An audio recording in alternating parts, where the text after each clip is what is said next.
और बिहार में पीएम मोदी पहुंचे और उसके साथ ही 2 दिवसीय दौरा हुआ। और पीएम मोदी जब विक्रमगंज में सभा को संबोधित कर रहे थे तो उन्होंने एक बार फिर से कहा कि हम बिहार में जो वादा करके गए थे उस वादे को हमने पूरा किया है, उस वचन को पूरा किया है जो बिहार की धरती से हमने जो वचन लिया था, और पाकिस्तान को करारा जवाब दिया है। उनके संबोधन के दौरान और क्या कुछ खास रहा जो बिहार की सियासत में दूरगामी असर डालेगा, ये जानने के लिए हम सीधे जुड़ेंगे अपने बिहार संपादक एसके राजीव के साथ। राजीव जी, पीएम मोदी आए, देखिए उनका अंदाज दूसरा था। वो सीधे खुली जीप से पहुंचे सभा स्थल पर पहुंचने के बाद जिस तरह से उन्होंने संबोधन किया, क्या कुछ मायने हैं इसके? देखिए उदय जी, दरअसल में देश के प्रधानमंत्री नरेंद्र मोदी का जो 2 दिवसीय बिहार दौरा था वो अब से थोड़ी देर पहले समाप्त हो गया। और प्रधानमंत्री कल जब पटना आए थे तो पटना में जिस गर्मजोशी के साथ यहाँ की जनता ने उनका स्वागत किया उससे वो काफ़ी अभिभूत दिखे। और देखिए अभी मैं वही देख रहा था कि उन्होंने विधिवत अपने ट्विटर हैंडल पर जाकर के इसको ट्वीट भी किया और फिर हम लोग बढ़ेंगे। उन्होंने लिखा है कि पटना के रोड शो में मुझे आशीर्वाद देने आए परिवारजनों के अपार स्नेह और अपनत्व से मैं अभिभूत हूँ। इस दौरान लोगों ने विशेषकर हमारी नारी शक्ति और युवा शक्ति में देशभक्ति की जो भावना दिखी वो हृदय को छू गई। गौरवशाली विरासत और विकास को समर्पित राज्य की जनता जनार्दन का ये उत्साह हर किसी को प्रेरित करने वाला है। तब अंदाजा लगाइए कि बिहार दौरे से प्रधानमंत्री कितने उत्साहित नजर आ रहे थे कि उन्होंने अपने सोशल मीडिया पर इस पोस्ट को लिखा है और उसके बाद तमाम जो अखबार है उसकी हेडलाइंस बनी है, उसकी सुर्खियां बनी है। अब देखिए जो आपका सवाल है, आज वो विक्रमगंज पहुंचे लगभग 10:30 बजे के करीब जी। और आशा के अनुरूप भारी भीड़ थी उदय वहां पर, जो 5 लाख लोगों के जुटने की वहां पर संभावना जताई गई थी। मुझे लग रहा है कि कमोबेश उसके आसपास जो है वह भीड़ निश्चित तौर पर रही होगी, क्योंकि प्रधानमंत्री जब वहां गए तो भीड़ को देखने के बाद जो वहां पहले से ही जो उनके वर्कर्स थे, जो आयोजक जो लोग थे, उन लोगों ने एक खुली गाड़ी वहां व्यवस्था करवाई थी, जो कि भारी भीड़ थी। और उस खुली गाड़ी से प्रधानमंत्री उस पर सवार हुए। बिहार के मुख्यमंत्री नीतीश कुमार भी थे, सम्राट चौधरी भी थी, और ये लोग खुली गाड़ी पर खड़े होकर पुष्प की बारिश की जा रही है मोदी जी के ऊपर। और मोदी जी ने सबका हाथ हिलाकर, हाथ जोड़कर उनके अभिवादन को स्वीकार किया और खुद भी अभिवादन किया।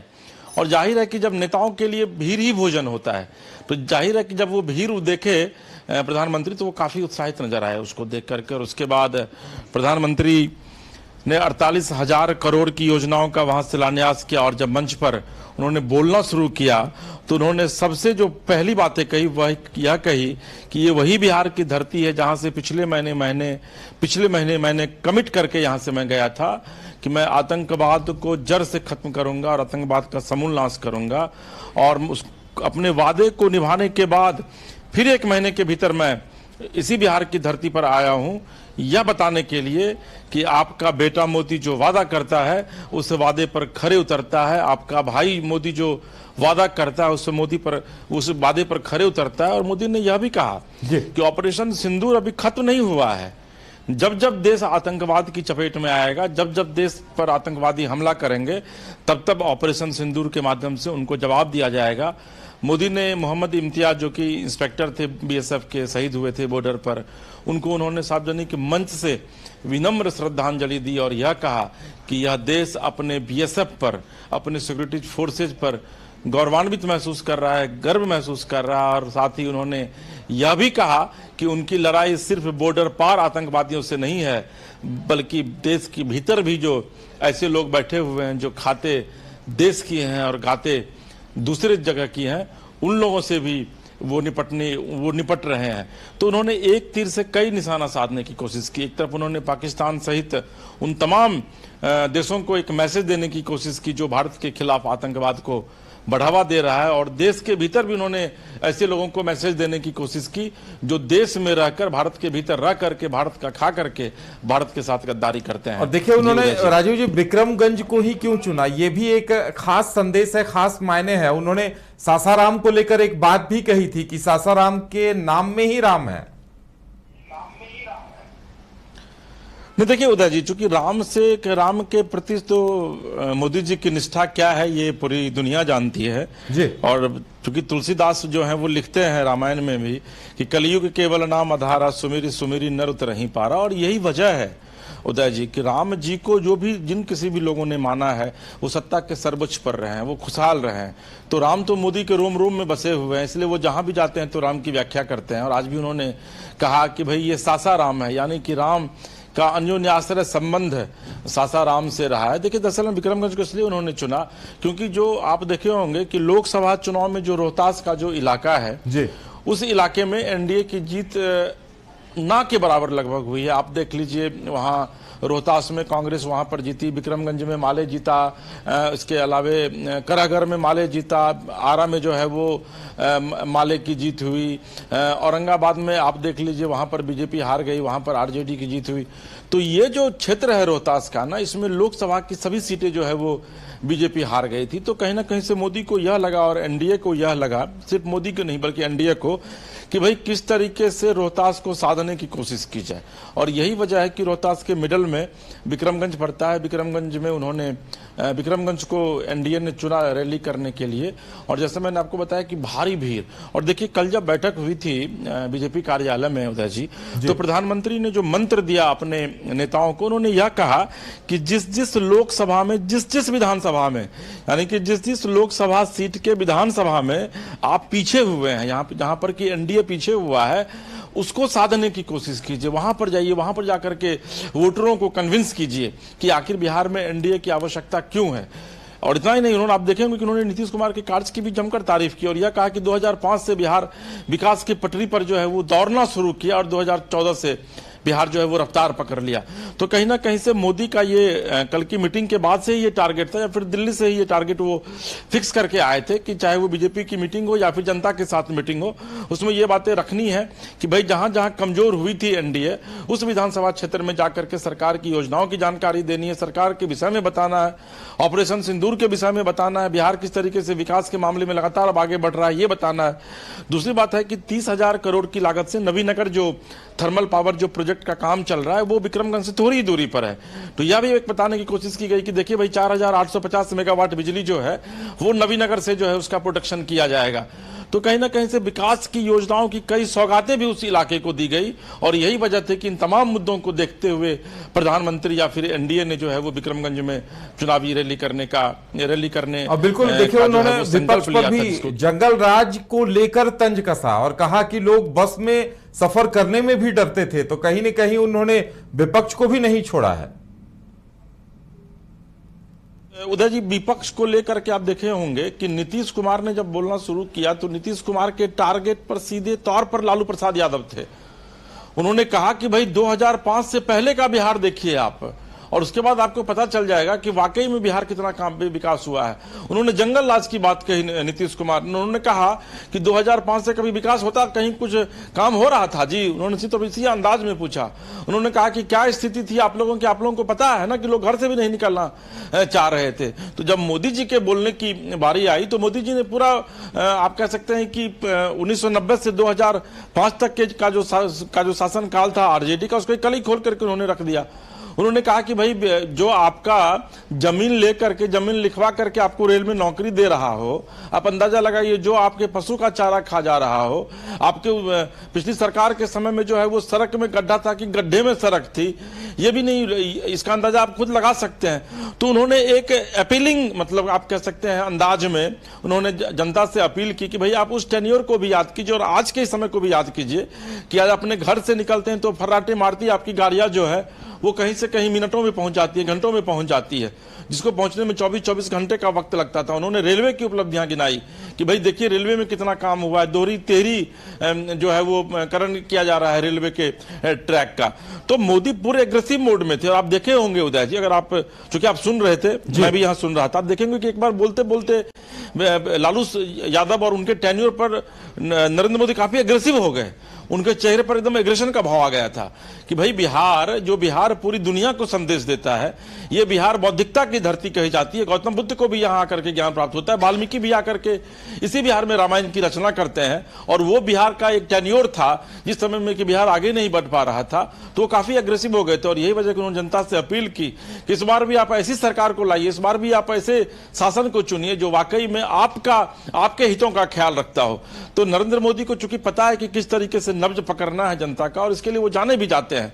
दूसरी बात है कि नरेंद्र मोदी के विषय में कहा था कि वो काफी टॉकेटिव व्यक्ति हैं, मतलब काफी बोलने वाले व्यक्ति रहे हैं, बोलने वाले वो नेता रहे हैं। तो आप देखेंगे कि आज जो नरेंद्र मोदी ने स्पीच दिया है, नीतीश कुमार ने लगभग 10 मिनट में अपने स्पीच को खत्म किया, लेकिन नरेंद्र मोदी जब बोलना शुरू किए तो लगभग 34 मिनट तक नरेंद्र मोदी जो है वो स्पीच देते रहे। और इसमें उन्होंने अपने कैबिनेट की भी चर्चा की कि देखिए भाई, बिहार में अभी से 3 दिन पहले जो हमारी कैबिनेट हुई थी केंद्र में, उस समय हमने अप्रूवल दिया है ये 50,000 करोड़ का, कि हम 50,000 करोड़ की योजनाओं की सौगात जो है वो बिहार में देंगे। और इस बार उधर ही आपको जान करके बड़ी हैरानी होगी कि ये जो 50,000 करोड़ की जो योजनाएं दी गई हैं, इसमें कई ऐसी सड़कें हैं जिसके विषय में कि डीपीआर जिसका बना करके बिहार सरकार ने लंबे समय से दे रखा था केंद्र को। और उसमें यह है कि 4 लेन 6 लेन गंगा नदी पर कई जगह पर पुल की बात कही गई है। तो निश्चित तौर पर अगर एक देश का जो मुखिया अगर चाहेगा, और अगर राज्य में भी उसी गवर्नमेंट, उसी पार्टी की सरकार है, तो निश्चित तौर पर कोई भी राज्य विकास करेगा। आज आप झारखंड में बैठे हुए हैं, आज आप देख लीजिए झारखंड से कई महीनों में बिहार जो है वो विकास के मामले में बहुत आगे अब निकल चुका है, जबकि खनिज संपदा, धन संपदा के मामले में झारखंड जो है बिहार से बहुत ज्यादा आगे है। वो इसलिए वहां आगे नहीं बढ़ पा रहा है क्योंकि वहां जो है वो केंद्र में जो सरकार है वो सरकार आपके यहाँ झारखंड में नहीं है, या फिर आप अन्य प्रदेशों की भी बात कर लीजिए जहां पर की। तो देखिए, इसलिए डबल इंजन सरकार की बात जो है वो हमेशा मोदी जी करते हैं। या कोई भी सरकार रहती है केंद्र में तो वो कहती है कि भाई हमारी सरकार केंद्र में है तो आप स्टेट में भी हमारी सरकार को लाइए, क्योंकि उसके बाद जो म्यूचुअल अंडरस्टैंडिंग बनता है, जो ट्यूनिंग बनता है, तो उसमें निश्चित तौर पर विकास जो है वो अपने रफ्तार को पकड़ेगी। तो आज मोदी काफी एग्रेसिव थे इस बात को लेकर के कि भाई 1990 से 2005 के उस शासन को आप याद कीजिए और फिर आपको पता चल जाएगा कि भाई बिहार में कितना विकास हुआ है। बिल्कुल, देखिए उपलब्धियां भी उन्होंने गिनाई है। और देखिए सभा स्थल की जो हम तस्वीरें देख पा रहे हैं, महिलाओं की भीड़ काफी संख्या में उमड़ी थी। ऑपरेशन सिंदूर को लेकर कहा जा सकता है कि महिलाओं के अंदर पीएम की एक झलक पाने को उत्सुकता भी होगी। और जिस तरह से विक्रमगंज में ये उनकी रैली हुई, उन्होंने अपने वादे पूरा करने की बात को दोहराया, तो महिलाएं काफी उत्साहित दिखी। ये भी बिहार की सियासत के हिसाब से राजीव जी एक बड़ी बात कही जा सकती है। देखिए, निश्चित तौर पर उदय जी, आज जो अखबारों ने भी जो लिखा है उसमें अखबारों ने भी इस बात की चर्चा की। और कल जब हम लोग अपने सहयोगियों के साथ इस पूरे इवेंट को हम लोग कवर कर रहे थे, मोदी जी के रोड शो को, तो आप देखे होंगे कि मैं जहां बीजेपी कार्यालय के पास मौजूद था वहां पर महिलाओं की भीड़ आ रही थी, हुजूम में महिलाएं आ रही थी। प्रधानमंत्री मोदी जिंदाबाद, भारत माता की जय, ये नारे लगाए वहां पर जा रहे थे। हमारे सहयोगी विवेक जब एयरपोर्ट पर थे तो वहां पर भी बड़ी संख्या में महिलाएं थी। और आज जब प्रधानमंत्री स्पीच देने के लिए गए हुए थे विक्रमगंज में, तो उन्होंने महिलाओं का धन्यवाद भी दिया। उन्होंने कहा कि इतनी बड़ी संख्या में मेरी माताएं, बहनें, बहू बेटियां यहाँ पर आई हुई हैं, मैं उनको धन्यवाद देता हूं। तो देखिए, मोदी के प्रति तो एक क्रेज बढ़ा है। और ये ऑपरेशन सिंदूर जो नाम दिया गया, इसके पीछे भी एक बड़ी वजह है कि भाई जिस 27 महिलाओं के मांग के सिंदूर को उजाड़ा गया है, और इसके पहले आतंकवादियों ने जितनी महिलाओं के मांग, क्योंकि आप देख लीजिए आतंकवाद की एक लंबी फहरिस्त रही है आतंकवादी हमले का भारत में, उसमें अमूमन कभी भी महिलाएं नहीं मारी गई हैं। तो अगर आप किसी भी महिलाओं के सिंदूर को छीनते हैं तो किस तरीके से सिंदूर का बदला लिया जाता है, इसलिए उसका नाम ऑपरेशन सिंदूर रखा गया। और जाहिर है सिंदूर जो महिलाएं लगाती है, खास करके जो भारतीय सनातनी महिलाएं हैं, जो हिंदू महिलाएं हैं, तो वो अपने मांग में सिंदूर लगाती हैं। उदय जी, वो क्यों लगाती हैं? क्योंकि उनको पता है कि उनका स्थान जो है वो सर्वोच्च है, पति का स्थान जो होता है वो सर्वोच्च होता है, इसलिए वो अपने मांग पर सिंदूर लगाती हैं। और यही वजह है कि प्रधानमंत्री की सभा में जो है बड़ी संख्या में महिलाएं आई थी। नीतीश कुमार ने भी महिलाओं की जम करके तारीफ की और यह कहा कि 9 जून से हर घर जो है वो पूरे देश में सिंदूर पहुंचाया जाएगा। अभी एक ब्रेकिंग आई है बीजेपी की तरफ से, यह कहा गया है। और उसी दिन मोदी 3.0 का 1 साल पूरा होगा, यानी कि 9 जून को मोदी सरकार जो है ये 2024 में जो सरकार बनी है उसका 1 साल पूरा होगा। तो 9 जून से हर एक घर में सिंदूर जो है वो मोदी सरकार पहुंचाएगी। तो आप देखिए कि किस तरीके से एक कार्यक्रम को इवेंट का रूप जो है वो मोदी सरकार दे देती है। और यही वजह कि आप आप देखेंगे उदय जी कि महिलाएं खूब तालियां बजा रही थी, और नीतीश कुमार ने तो कहा महिलाओं को कि भाई महिलाएं नहीं बल्कि यहाँ जितने लोग हैं वो सब लोग प्रधानमंत्री जी का स्वागत कीजिए, और चूंकि ये जीत करके आए हैं और आप लोग खड़े हो जाइए। फिर नीतीश कुमार कई बार बोले खड़े हो जाओ, खड़े हो जाओ, खड़े होकर के ताली बजाओ। आप देखे होंगे कि पूरी भीड़ खड़ी हो गई थी, और जब प्रधानमंत्री स्पीच देने के लिए आए थे तो पूरी तालियों की गड़गड़ाहट से जो है वो पूरी जनसभा जो है वो गूंज उठी थी। और जब अंतिम में प्रधानमंत्री ने जब अपने भाषण को समाप्त कर रहे थे तो उन्होंने 4 बार भारत माता की जय के नारे लगाए। पहली बार जब उन्होंने कहा भारत माता की जय तो आवाज थोड़ी कम थी, तो उन्होंने कहा कि आवाज इतनी जोर से लगनी चाहिए कि जो देश पार हमारे शत्रु बैठे हुए हैं उन तक ये आवाज पहुंचे कि भारत का एक एक बच्चा, भारत का एक एक नागरिक, भारत का एक एक व्यक्ति, 140 करोड़ की आबादी की जो आबादी है भारतीय की, वो सभी देशभक्त हैं। और उसके बाद आप देखे होंगे कि 3 बार प्रधानमंत्री ने जय हिंद भारत माता की जय कहा, और कितनी जोर की आवाज जो है वो वहां पर जयकारा जो है वो वहां पर गूंज रहा था। जी उदय जी। चलिए राजीव जी, हमारे साथ जुड़ने के लिए और तमाम जानकारी देने के लिए बहुत बहुत धन्यवाद। तो बिहार की सियासत में इसका क्या असर पड़ता है और बीजेपी की जो रणनीति है अब आगे को लेकर उसका असर कितना दिखता है, ये आने वाला वक्त तय करेगा।